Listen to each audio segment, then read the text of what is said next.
मटकुल नदी पुल पर बड़ा हादसा टला, ट्रक रेलिंग तोड़कर नदी में जा गिरा, चालक बाल बाल बचा। हरदा मगरदा मार्ग पर शुक्रवार सुबह बड़ा हादसा होते होते टल गया। बालागांव और बूंदड़ा के बीच स्थित मटकुल नदी के पुल पर एक ट्रक अनियंत्रित होकर रेलिंग तोड़ते हुए नदी में जा गिरा। गनीमत रही कि हादसे में चालक सुरक्षित बच गया। देखने वालों के अनुसार पुल पर सामने से आ रहे बाइक सवार को बचाने के प्रयास में ट्रक चालक ने अचानक मोड़ लिया। इसी दौरान वाहन संतुलन खो बैठा और पुल की रेलिंग तोड़ते हुए नीचे जा गिरा। हादसे के बाद आसपास के लोग मौके पर पहुंचे और चालक को सुरक्षित बाहर निकाला। स्थानीय लोगों का कहना है कि मटकुल नदी का यह पुल सड़क से काफी नीचे और सकरा है। ऊपर से यह मार्ग अंधे मोड़ के कारण बेहद जोखिम भरा बना हुआ है। समय पर सामने से आने वाले वाहन नजर नहीं आते, जिसके चलते इस स्थान पर कई बार दुर्घटनाएं हो चुकी है। ग्रामीणों ने बताया कि पुल पर रेलिंग टूटी हुई है और सड़क का चौड़ीकरण लंबे समय से नहीं हुआ है। बारिश के दिनों में जब नदी में पानी भर जाता है तो यह रास्ता पूरी तरह बंद हो जाता है। तब गाँव के लोगों को घंटों इंतजार करना पड़ता है। ग्रामीणों का कहना है कि यदि इस बार नदी में पानी ज्यादा होता तो ट्रक चालक की जान जाना तय थी।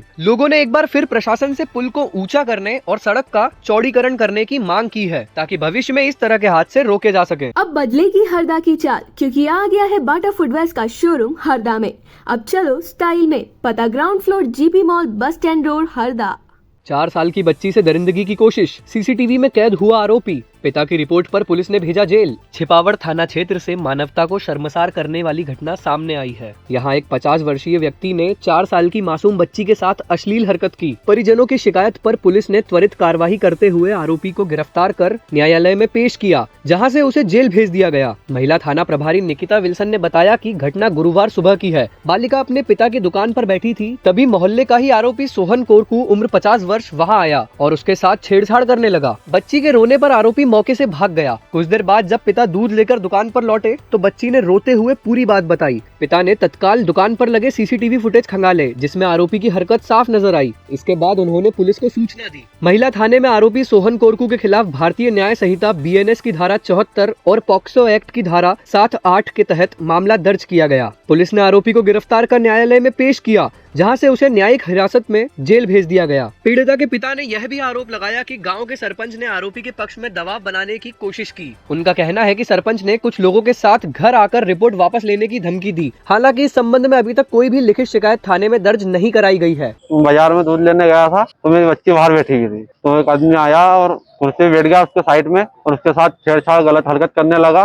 उसके बाद में जब बाजार से आया तो मेरी बच्ची रोने लगी, तो मैंने उससे पूछा क्या हो गया, तो उन्होंने बोली मेरे को ये डरा रहा है। तो फिर मैंने है ना सीसीटीवी कैमरा चेक करा तो उससे पता लगा कि इन्हें छेड़छाड़ करा है। फिर उसके बाद 112 नंबर आई और हमको लेके गई थाना। उसके बाद कार्रवाई होने के बाद कार्रवाई चल रही थी, उतने में सरपंच ने 10-20 लोग 30 लोग इकट्ठे करके हाथ में पेट्रोल की कुप्पी लेके और उनको मेरे घर भिजाया, और जो मेरे दोस्त आए थे उनके भी घर भिजाया और डराया, चमकाया और जान से मारने की धमकी देता है और बोलता है कि तू गाँव आके बता, ऐसा कर दूंगा वैसा कर दूंगा। तो क्यों दे रहा, धमकी क्यों दे रहा है? मैंने बच्ची की रिपोर्ट लिखना आया तो वो चाहता है कि उसकी एफआईआर ना फटे जी। और वो बोलता है, मैंने उसको सीसीटीवी कैमरा दिखाया तो बोलता है कि सिर्फ हाथी तो लगाया उनने और क्या करा। सरपंच की शिकायत की आपने अभी? जी सरपंच की शिकायत अब छिपावड़ थाने में जाके करूंगा। यहाँ मैंने जानकारी दे दिया। सरपंच के आरोपी के रिश्तेदार है कुछ, बताओ। हाँ कोई रिश्तेदार है उसका, कोई ये जो गया उसका कोई रिश्तेदार है। अभी थाने पे एक शिकायत प्राप्त हुई थी जिसमें एक छोटी बच्ची के साथ छेड़छाड़ की बात सामने आई थी। पुलिस ने इसमें तत्काल कार्रवाई करते हुए आरोपी को हिरासत में ले लिया है और जो भी विधि अनुरूप उसमें कार्रवाई की जा रही है और आरोपी हिरासत में ले लिया है। तो कब की घटना है ये आज ही संज्ञान में आया ये मामला, ये आज की। तो कितने साल की बच्ची है? ये उसकी तस्दीक की जा रही है। अब बदलेगी हरदा की चाल, क्योंकि आ गया है बाटा फुटवेयर का शोरूम हरदा में। अब चलो स्टाइल में, पता ground floor GP mall, bus stand road, Harda.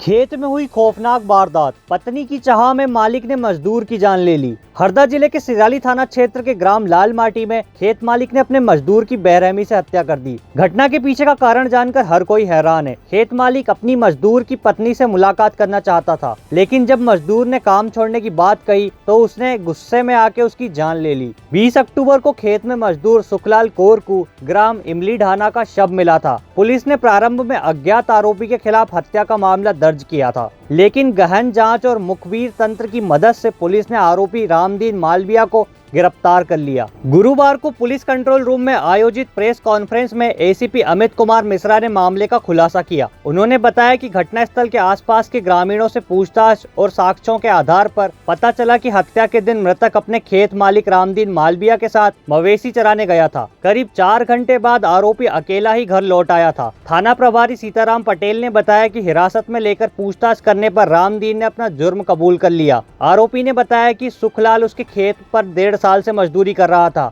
और उसे करीब 50,000 रुपए मजदूरी के देने थे। सुखलाल ने जब किसी दूसरी जगह काम करने की बात कही तो रामदीन को डर हुआ कि अब वह उसकी पत्नी से नहीं मिल पाएगा। इसी बात को लेकर उसने 20 अक्टूबर की सुबह मवेशी चराने ले जाने के दौरान उसे पहले शराब पिलाई और फिर नशे की हालत में डंडे से हमला कर उसकी जान ले ली। सुखलाल के परिवार में 2 बेटे और 2 बेटियां हैं, जिनमें से एक बेटा उसके साथ रहता था। आरोपी रामदीन के भी 2 बेटे 1 बेटी है, जबकि उसकी पत्नी का 4 साल पहले ही निधन हो गया है। उसमें दीपावली के दिन 20 तारीख को हमें सूचना प्राप्त हुई थी कि किसी जैसानी के खेत में जो मृतक है सुखलाल, उसकी लाश पड़ी हुई है। और जब इसमें पुलिस के द्वारा घटनास्थल पर जाकर देखा गया तो किसी अज्ञात व्यक्ति ने उसकी हत्या कर दी। बाद में इसमें टीम लगा के जब तफ्तीश की गई और इसमें कुछ टेक्निकल साक्ष्य भी जुटाए गए, सीसीटीवी फुटेज भी देखे गए, सीडीआर एनालिसिस भी की गई, तो ये निकल के सामने ये आया कि जो मृतक है सुखलाल, ये अपना मालिक है रामदीन मालवीय, उसके यहाँ उसी के घर पे रह के उसके ढोर चराने और खेती किसानी में सहयोग का काम करता था। और हत्या वाले दिन भी इसको सुबह जो आरोपी है रामदीन मालवीय सुखलाल के साथ जाता हुआ दिखा था। लास्ट सीन थ्योरी के अनुसार ये उसके साथ गया था और जब इसमें और संदेह के आधार पर पूछताछ की गई तो इसने अपना जुर्म कबूल किया। इसमें निकल के सामने ये आया है कि जो आरोपी है रामदीन मालवीय, इसकी मृतक सुखलाल की पत्नी से अवैध संबंध बन गए थे एक ही घर में रहते हुए। इसके अलावा इसकी मजदूरी का पैसा भी इसने उसको नहीं दिया था जो बकाया था, तो मृतक के द्वारा बार बार इसको काम छोड़ने की धमकी दी जाती थी। इससे इसको ये लगा कि ये काम छोड़ देगा तो पैसे भी देने पड़ेंगे और साथ में इसकी पत्नी के साथ अवैध संबंध भी हो गए थे, तो इसको लेके इसके द्वारा उसकी हत्या की प्लानिंग की गई। और 20 तारीख को उसको नशा करा के खेत में ले जा फिर लाठी के बार से उसको उसकी हत्या कर दी गई। बाद में तकनीकी साक्ष्यों और सूचना के आधार पर इसमें आरोपी को डिटेक्ट किया गया है और वर्तमान में आरोपी पुलिस हिरासत में है। उसके द्वारा घटना में प्रयुक्त सभी सामग्री जब्त कर ली गई है। तो कितने पैसे का लेन देन? इसमें करीब 50,000 रुपए मृतक का लेना शेष था। जो आरोपी था उसने कभी इकट्ठी मजदूरी मृतक को नहीं दी, 5-10 हजार करके देता था। इसी बात को लेके मृतक काम छोड़ने की बात भी उससे कर रहा था। कब से काम कर रहा था? मृतक लगभग 1.5 साल से इनके यहाँ काम कर रहा था।